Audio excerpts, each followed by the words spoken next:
A vida, em sua essência mais profunda, é um emaranhado de interações visíveis e invisíveis, um diálogo constante que nem sempre se manifesta em palavras. Muitos de nós, imersos na correria do dia a dia e na lógica cartesiana, ignoramos os murmúrios sutis de algo maior, uma comunicação espiritual que tenta nos alcançar. Mas e se esses sinais fossem mais do que meras coincidências? E se, em meio ao caos, a espiritualidade estivesse ativamente tentando falar conosco? Júlia, uma mulher cuja vida era um cronograma apertado de reuniões, prazos e responsabilidades, vivia sob o jugo do ceticismo. Seus dias eram preenchidos por uma rotina exaustiva, onde pouco espaço existia para o extraordinário, para o inexplicável. No entanto, a rigidez de sua realidade foi brutalmente abalada pela perda recente de seu irmão mais novo. A dor, um vazio lancinante, corroía sua alma, deixando-a sobrecarregada e exausta. Ela buscava respostas, ou ao menos algum alívio para a angústia que a consumia, mas o fazia com a mente fechada, incapaz de conceber a existência de algo além do tangível. A espiritualidade era, para ela, um consolo para os fracos, uma fuga da dura realidade. Contudo, nas profundezas de seu subconsciente, algo começou a se mover. Os sonhos de Júlia, antes meros resquícios do dia, transformaram-se em vívidas tapeçarias noturnas. Seu irmão, com seu sorriso jovial e seu olhar travesso, reaparecia com uma frequência assustadora, não como uma memória distante, mas com uma presença palpável. Esses sonhos pareciam mais reais do que a própria vigília, deixando-a com uma sensação estranha ao acordar, como se tivesse acabado de se despedir dele novamente. Era o primeiro sinal, um sussurro etéreo que se recusava a ser ignorado. A luta interna de Júlia era feroz. Sua razão, sua bússola de toda uma vida, tentava desesperadamente racionalizar os sonhos como manifestações do luto, como o cérebro processando a perda. É apenas a dor, repetia para si mesma. A saudade se manifestando de forma onírica. Mas a intuição, um fio tênue que ela sempre havia suprimido, puxava-a em outra direção, sugerindo que havia algo mais profundo, algo que suas explicações lógicas não podiam abranger. Ela se sentia dividida, uma batalha silenciosa entre a mente que queria negar e o coração que começava a sentir. A tensão aumentou quando, numa manhã fria, enquanto arrumava um armário que não abria há meses, um pequeno objeto caiu a seus pés. Era um chaveiro gasto, com a inicial R gravada, o R de Ricardo, seu irmão. O que era estranho não era o objeto em si, mas o local onde o encontrou. O chaveiro sempre esteve na gaveta da mesa de cabeceira de Ricardo, um lugar que Júlia tinha certeza de ter vasculhado exaustivamente após sua partida. Como ele poderia ter aparecido ali, naquele armário empoeirado, entre caixas de documentos antigos? Um arrepio gelado percorreu sua espinha. Não era medo, mas uma sensação estranha de que algo estava fora do lugar, de que a ordem natural das coisas havia sido sutilmente desfeita. Seus olhos percorreram o chaveiro, depois o armário e então o quarto, buscando uma explicação lógica, qualquer coisa que pudesse dissipar aquela sensação de mistério que começava a envolvê-la como uma névoa densa. Mas não havia nada.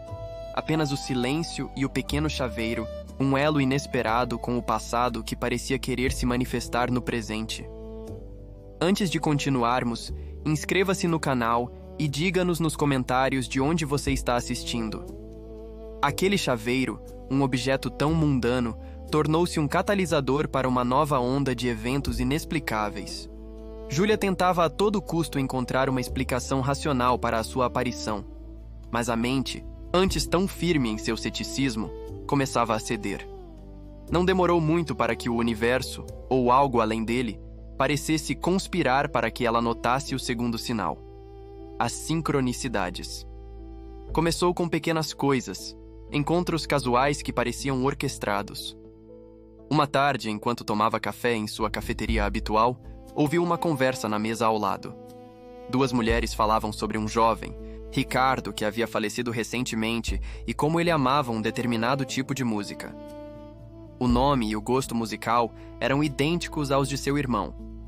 Júlia sentiu um calafrio, mas atribuiu a mera coincidência, uma peculiaridade da memória seletiva. No entanto, as sincronicidades se intensificaram. Em um evento de trabalho, um colega que mal conhecia se aproximou e, sem qualquer contexto aparente, começou a discutir a importância de viver o presente, citando uma frase exata que seu irmão mais novo costumava repetir. Júlia sentiu seu estômago revirar. Era como se as pessoas ao seu redor fossem mensageiros involuntários, ecos de uma voz que ela tanto ansiava ouvir. A cada novo encontro, a cada menção, a cada tema relacionado à vida de seu irmão, a muralha de seu ceticismo ganhava rachaduras mais profundas. Então, veio o terceiro sinal, as mudanças na percepção sensorial. Os cheiros. Ah, os cheiros. Primeiramente, foi o perfume amadeirado e cítrico que Ricardo usava, surgindo do nada em seu apartamento, um lugar onde ele nunca havia morado. Júlia vasculhava cada canto, procurando por uma fonte, um frasco esquecido, mas não havia nada.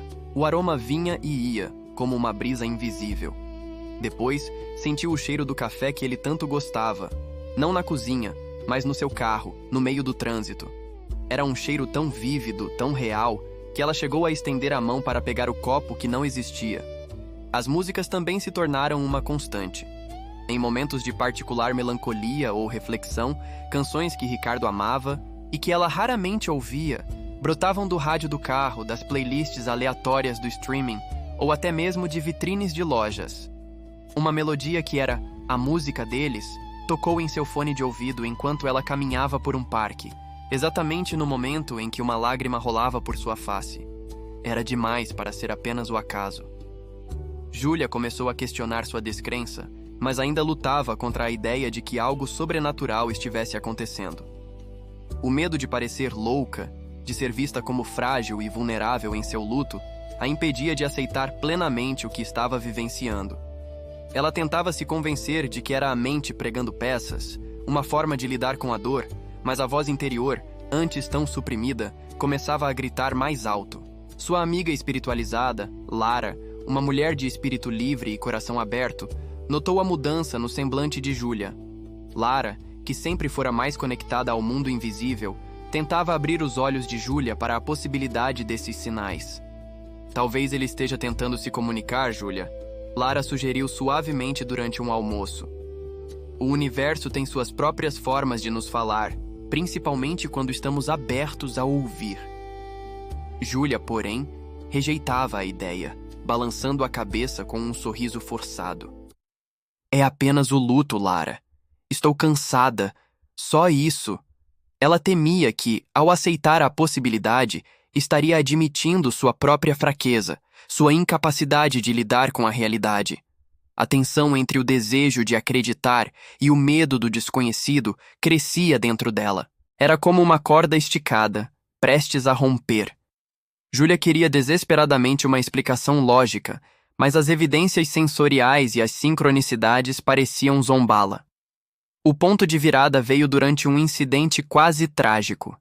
Enquanto dirigia pela rodovia, imersa em seus pensamentos, um caminhão desgovernado surgiu de repente, vindo em sua direção.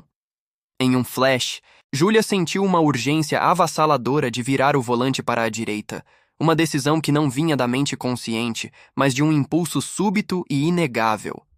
Ela desviou por um triz, evitando uma colisão frontal que certamente teria sido fatal.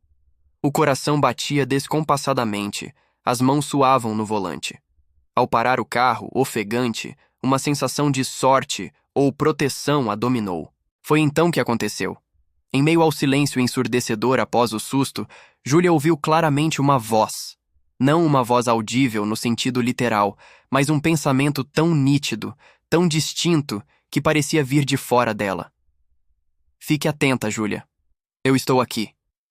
Era a voz de seu irmão, tão real quanto em seus sonhos. Uma revelação que a atingiu com a força de um raio, quebrando as últimas barreiras de seu ceticismo. A voz, ou talvez o pensamento insistente, ecoou na mente de Júlia muito tempo depois de o susto na estrada ter diminuído. Fique atenta, Júlia. Eu estou aqui. A clareza daquela mensagem, A sensação de familiaridade e o impacto que ela causou foram inegáveis. Não havia mais como racionalizar. Aquilo não era luto, nem cansaço, nem a mente pregando peças. Era algo mais profundo, algo que desafiava toda a sua compreensão anterior do mundo. O quarto sinal começou a se manifestar com uma intensidade crescente, intuições fortes e inexplicáveis. Júlia começou a sentir um saber sobre as coisas antes que elas acontecessem, um pressentimento que a guiava em situações corriqueiras e até em decisões importantes. Certa manhã, ao sair para o trabalho, sentiu uma forte intuição de que deveria pegar um caminho diferente do habitual. A princípio, ignorou, apressada pela rotina. Mas a sensação martelava em sua cabeça, uma persistência quase física. Acabou cedendo, mudando a rota no último minuto. Mais tarde, soube que um acidente grave havia bloqueado completamente a via que ela normalmente usava, causando horas de engarrafamento. Seus colegas de trabalho chegaram exaustos e frustrados, enquanto Júlia chegou a tempo e ilesa. Não havia explicação lógica para seu desvio, apenas aquele saber interno. Essa nova capacidade a deixou ainda mais dividida. Por um lado, havia uma sensação de alívio e até de poder em ter essas intuições. Por outro, o conflito interno se aprofundava. Sua mente racional, treinada por anos de ceticismo, lutava para aceitar essa nova realidade. Ela sentia-se traída por si mesma. Minha mente está me traindo, pensava. Está criando ilusões para eu lidar com a dor da perda de Ricardo. A ideia de que estava ficando louca ou que a dor a estava levando a alucinações era um fardo pesado. Nesse período de profunda confusão, Lara, a amiga espiritualizada, reapareceu. Ela havia notado a mudança em Júlia nas últimas semanas, a aura de introspecção e a expressão de quem carregava um segredo. Desta vez, Lara não sugeriu, mas ofereceu apoio incondicional. Você não está sozinha, Júlia, e não está ficando louca. Às vezes, o universo nos chama de maneiras que nossa lógica não consegue compreender. Ela trouxe livros, artigos e histórias de outras pessoas que haviam vivenciado fenômenos semelhantes. Júlia, embora ainda hesitante, não a rejeitou como antes. A semente da dúvida plantada por Ricardo agora florescia em busca de respostas. Em um momento de vulnerabilidade, durante uma noite chuvosa, enquanto compartilhavam uma taça de vinho na sala de Júlia, ela finalmente desabou. As lágrimas, que antes eram de luto contido, agora eram de confusão e medo. Eu não sei o que está acontecendo comigo, Lara. Eu ouço coisas, sinto coisas. Parece que Ricardo está tentando se comunicar, mas eu tenho medo. Medo de acreditar, medo de enlouquecer, medo de que seja apenas a minha mente me pregando peças para não sentir a dor de vez. Lara a abraçou com carinho, deixando-a chorar. Não há nada de errado em sentir, Júlia. E não há nada de errado em acreditar que há mais coisas entre o céu e a terra do que nossa limitada visão pode perceber. Ela encorajou Júlia a aceitar o que estava sentindo, a explorar essa nova dimensão sem julgamento. A espiritualidade não é sobre ter todas as respostas, mas sobre abrir-se para as perguntas e para as possibilidades. O gatilho para o próximo sinal surgiu de um desafio inesperado. Seu chefe a encarregou de um projeto complexo, com um prazo apertado e requisitos quase impossíveis. Júlia sentiu-se sobrecarregada, à beira do colapso, sem saber por onde começar. No auge de seu desespero, enquanto folheava um antigo livro de receitas de sua avó, buscando uma distração, um pequeno pedaço de papel caiu de entre as páginas amareladas. Era um bilhete, escrito à mão por Ricardo em sua caligrafia infantil, de quando ele era pequeno. Júlia, a resposta está nos detalhes. A mensagem era enigmática, mas a sensação que a acompanhava era de uma pista, um raio de esperança em meio ao caos. Seus olhos se fixaram nas palavras, e um arrepio percorreu seu corpo. A sombra da dúvida ainda pairava, mas a luz da esperança, impulsionada por Ricardo, começava a iluminar seu caminho. A mensagem enigmática de Ricardo, Júlia, a resposta está nos detalhes, ressoou na mente de Júlia, servindo como um farol em sua tempestade de dúvidas. Não era apenas a caligrafia infantil de seu irmão, mas a sensação de que aquela frase, escrita há tantos anos, falava diretamente com seu dilema atual. O quinto sinal, as mensagens em mídias, começou a se manifestar com uma clareza impressionante. De repente, frases em livros, programas de televisão e até mesmo nas redes sociais pareciam responder diretamente às suas perguntas mais íntimas e complexas. Era como se o universo, ou Ricardo, estivesse sussurrando as soluções em seus ouvidos através de canais inesperados. O conflito central que a assombrava intensificou-se. Júlia precisava decidir se iria abraçar plenamente esses sinais, aceitando uma realidade que desafiava toda a sua lógica, ou se fecharia completamente, retornando ao ceticismo que antes a definia. A luta era interna, mas a pressão para escolher um caminho se tornava cada vez mais forte. Em meio a essa turbulência, um elemento familiar surgiu para validar, ainda que parcialmente, suas sensações. Durante um jantar de domingo na casa de sua avó, Júlia ouviu uma conversa entre ela e seu familiar mais velho, seu tio-avô. Este, um homem de poucas palavras e muita sabedoria, compartilhava uma experiência de sua juventude. Quando sua tia-avó faleceu, eu me sentia perdido, e de repente começaram a acontecer coisas, pequenos sinais. Uma canção que ela amava tocava do nada no rádio. Uma pena branca aparecia sempre que eu pensava nela. Eu achava que estava ficando louco, mas aquilo me guiava, me ajudou a superar. As palavras do tio-avô, ditas com uma serenidade que só a experiência pode trazer, tocaram Júlia profundamente. Não era uma prova científica, mas era a validação emocional que ela tanto precisava. Outra pessoa, alguém de sua própria carne e sangue, havia passado por algo semelhante. Ela não estava sozinha, nem louca. Impulsionada por essa validação e pela persistência dos sinais, Júlia decidiu fazer um teste. O projeto complexo no trabalho ainda a assombrava. A frase de Ricardo, "A resposta está nos detalhes", não saía de sua cabeça. Ela começou a revisitar todos os documentos do projeto, cada linha, cada número, cada e-mail, buscando algo que pudesse ter escapado. Era uma tarefa exaustiva, quase irracional, mas uma intuição forte a impelia a continuar. Horas se transformaram em dias, e a frustração crescia. Contudo, ela persistiu.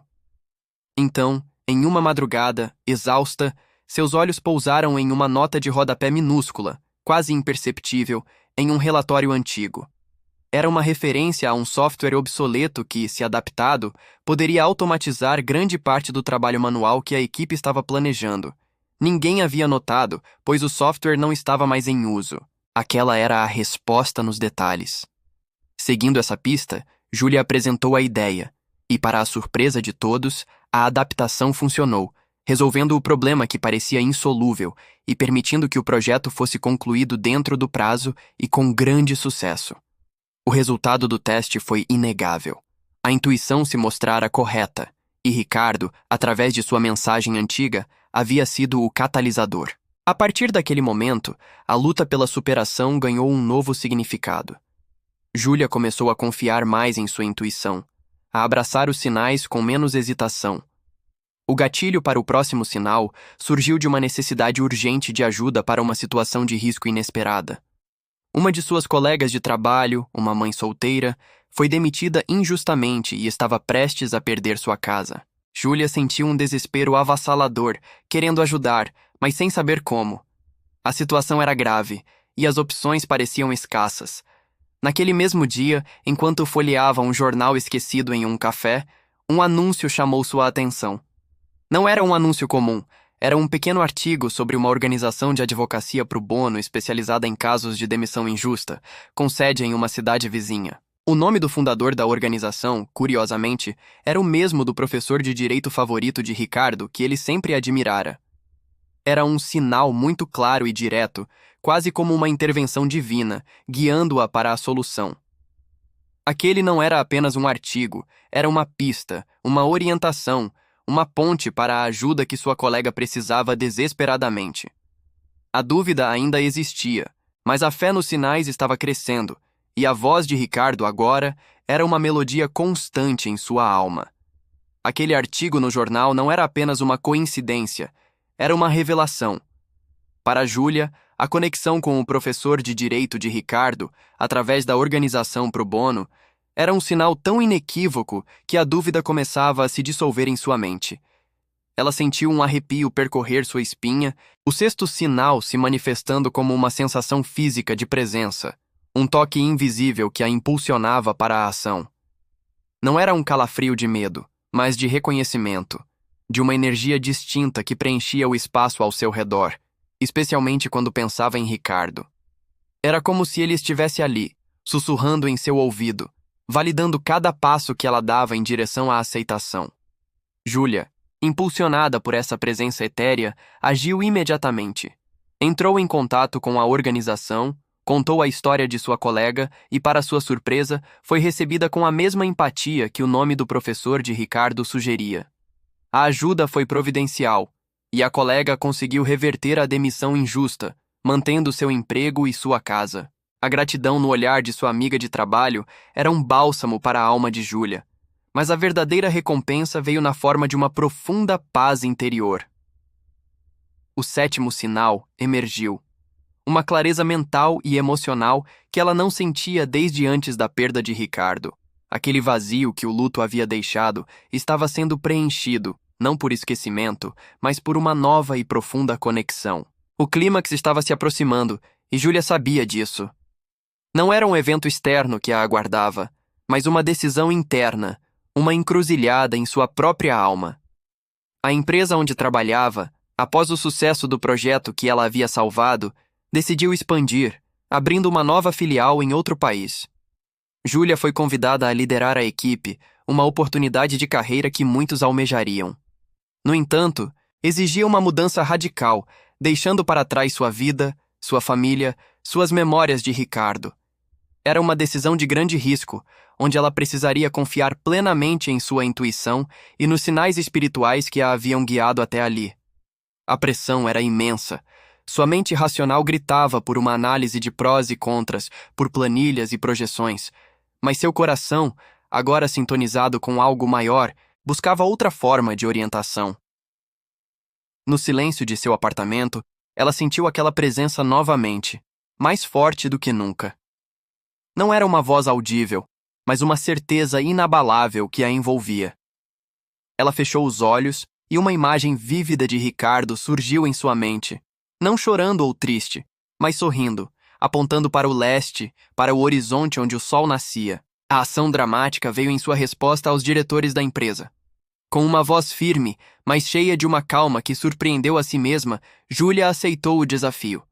Sua escolha não foi baseada em lógica fria, mas em uma fé recém-descoberta, uma conexão inquebrável com os sinais que a guiavam.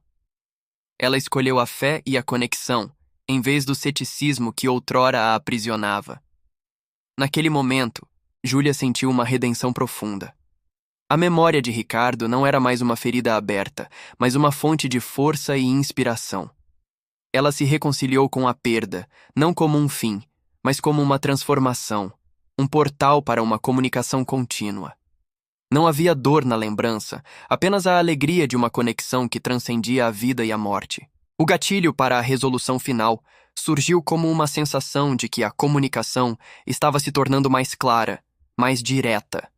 Os sinais não eram mais sussurros, mas quase palavras. Ela sentiu um impulso irresistível de visitar um antigo parque de diversões que ela e Ricardo amavam quando crianças, um lugar que não visitava há anos. Era um sinal que a levava a um local específico, um pressentimento que não podia ignorar. O suspense pairava no ar, pois ela sabia que algo importante a esperava lá, algo que selaria de vez sua jornada de aceitação. Ao chegar ao parque de diversões, um misto de nostalgia e apreensão tomou conta de Júlia. As cores desbotadas dos brinquedos, o cheiro de pipoca e algodão doce, tudo evocava memórias vívidas de risadas e travessuras com Ricardo. Ela caminhou lentamente, seus olhos varrendo cada canto, buscando o que quer que a estivesse esperando. Não havia um mapa, nenhuma indicação clara, apenas a certeza inabalável de que precisava estar ali. Seu coração batia com uma mistura de expectativa e uma paz serena, um testemunho da jornada que a havia transformado. De repente, seus olhos pousaram em um banco de madeira gasto, escondido sob a sombra de um velho carvalho perto do carrossel. Nele, entalhado de forma singela, estava o nome Júlia e Ricardo, com um pequeno coração desenhado ao lado. Era um entalhe antigo, quase apagado pelo tempo, mas inconfundível. Uma lágrima escorreu pelo rosto de Júlia, mas não era de tristeza. Era uma lágrima de reconhecimento, de amor, de uma conexão que desafiava a própria morte. Ali, naquele banco, ela encontrou a resolução satisfatória que tanto buscava. Não era uma resposta grandiosa ou uma revelação mística, mas a confirmação silenciosa de que o amor de seu irmão permanecia eterno e imutável. Era a prova de que ele a guiava, sempre. Júlia sentiu um novo propósito florescer em seu peito. Sua vida não seria mais definida pela ausência, mas pela presença constante e sutil de Ricardo. A espiritualidade, antes um conceito abstrato e distante, tornara-se a bússola de sua existência. Ela não apenas superou o luto, mas o transcendeu, transformando-o em uma força motriz para uma vida mais plena e consciente. A intuição, outrora sufocada pelo ceticismo, agora fluía livremente, orientando suas escolhas e decisões. Ao retornar, Júlia se reconectou com sua amiga espiritualizada, não com a antiga hesitação, mas com uma abertura total. Ela compartilhou cada detalhe de sua jornada, dos sonhos vívidos aos artigos coincidentes, das sensações físicas à revelação no banco do parque. A amiga ouvia com um sorriso caloroso, validando cada experiência, cada sinal. O laço entre elas se fortaleceu, transformando-as em aliadas em um caminho de autodescoberta e fé. Júlia não era mais a mulher sobrecarregada e cética. Era uma mulher intuitiva, em paz, com um brilho nos olhos que refletia uma alma renovada. Sua transformação não passou despercebida. Ela decidiu que não poderia guardar essa experiência para si. Começou a compartilhar sua história, primeiro com amigos próximos, depois em pequenos grupos e, eventualmente, em palestras e encontros. Sua mensagem era clara. A espiritualidade não era sobre crenças cegas ou dogmas, mas sobre abrir-se para uma linguagem universal de sinais e intuições que nos guia, nos protege e nos conecta. Ela falava da importância de prestar atenção aos pequenos detalhes, às sincronicidades, às vozes internas que muitas vezes ignoramos. O legado de Júlia começou a se manifestar. Pessoas que antes se sentiam perdidas ou sozinhas em seu luto, ou em sua busca por sentido, encontravam inspiração em sua jornada. Elas começaram a olhar para suas próprias vidas com novos olhos, percebendo sinais que antes passavam despercebidos. Júlia se tornou uma farol de esperança, mostrando que a conexão com o que é maior do que nós mesmos é possível e que o amor, em suas infinitas formas, nunca realmente morre. Em um final dramático, Júlia estava em sua varanda, em um fim de tarde dourado. O vento suave balançava as folhas das árvores e o céu estava pintado com tons de laranja e roxo. Ela olhou para o horizonte com um sorriso sereno nos lábios, os olhos marejados, mas cheios de uma alegria profunda. Sentia a presença de Ricardo como nunca antes, não como uma sombra do passado, mas como uma luz que a acompanhava a cada passo. Sabia que nunca estava sozinha. A vida, ela percebera, era uma tapeçaria intrincada de sinais, e a verdadeira sabedoria residia em aprender a lê-los, a confiar neles, a viver em harmonia com o diálogo silencioso do universo.